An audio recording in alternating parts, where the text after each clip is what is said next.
wanajeshi wetu ambao wameiwakilisha Simba na Tanzania kwa jumla. Kwa hiyo kama mnavyoona shangwe nyingi, na huu sio mwanzo, tunaendeleza, tunataka tushinde, kombe libaki Tanzania hapa.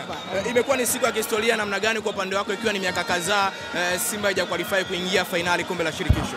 Mimi kwa upande wangu, kwa sababu ni mjumbe wa bodi mwaka wa 7 sasa hivi, kwa hiyo nafurahi katika ndani ya uongozi wetu na wajumbe wengine kwa ujumla, wajumbe wengine wa bodi na wanachama wote tumeweza kufika finali. Kwa hiyo ni furaha kubwa, na pia nimpongeze, shukrani pekee zimwendee pia mwekezaji wetu Mo Dewji ambaye alikuwa anawezesha timu yetu kwa hali na mali kuhakikisha tunacheza finali. Ilikuwa ni goli moja ambalo mlikuwa mmelipata nyumbani, ugenini ikaenda Liga sare ama ushindi pia kwa Simba. Pressure yako ilikuwaje wakati unatazama mchezo ule ukiwa Dar?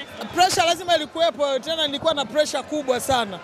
Saa zote ilikuwa ni mimi na Mwenyezi Mungu ili tuhakikishe tunacheza finali. Pressure ilikuwa kubwa sana. Na sio pressure kwangu tu, hata viongozi wote na wanachama wote, kila mtu anataka acheze finali. Na hata wao ile timu nyingine ilikuwa inataka kucheza finali. Na sisi tunataka kucheza finali. Kwa hiyo wote tulikuwa na pressure. Hata na nyinyi waandishi wa habari mlikuwa na pressure. Hata waandishi walikuwa na pressure. Walikuwa na pressure, na nyinyi mnataka mnataka story content ziende. Kama hivi mmekuja airport. Na maana kama tungeshindwa msingekuja airport kwa wingi kama leo. Mngekuja tu kwa ajili ya kuingia finali, lakini leo na nyinyi mmekuja kwa furaha. Kwa hiyo wote tunashiriki pamoja kufurahia ushindi wa Simba. Wanamzungumza Musa Kamara kama man of the show kwenye mchezo wa jana. Wakati unamtazama alivyokuwa anafanya, lakini mbinu alizotumia kuhakikisha kwamba anashusha pressure kwa wachezaji wenzie, lakini pia Simba inaendelea kusali. Mimi namuitaga mwanangu, na yeye ananitaga mama. Kwa hiyo ni mchezaji mzuri na ni mchezaji mzuri kwa kweli, lakini ameshirikiana pia na wenzio.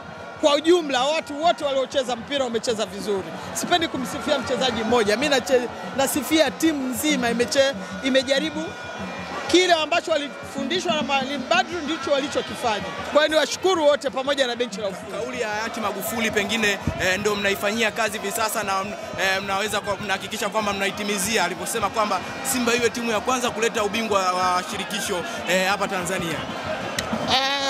Singependa kuzungumzia sana kwa sababu mara nyingi sipendi kuzungumzia hivyo vitu, lakini pia shukrani pekee pia nizimpelekee pia Rais Samia Suluhu Hassan Dokta, ambaye pia ametoa chachu kwa wachezaji kuweza kila wachezaji wanaposhinda hizi mechi za kimataifa anaweza kutusaidia kuboost wachezaji ili waweze kufanya vizuri. Mpinzani wenu sasa kwenye finali, mnaanzia Morocco mnamalizia Benjamin. Hiyo tumefurahi zaidi. Tumefurahi zaidi.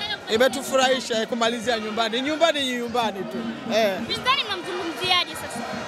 Mpinzani ni mgumu, na sisi Simba tutacheza kwa tahadhari.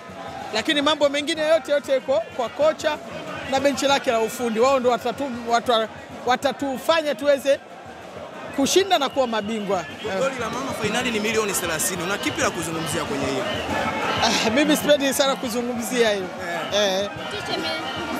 Motisha ni nzuri, lakini sipendagi sana kuzungumzia hayo. Niseme tu nipongeze kwa kile ambacho kinatarajia kufanyika.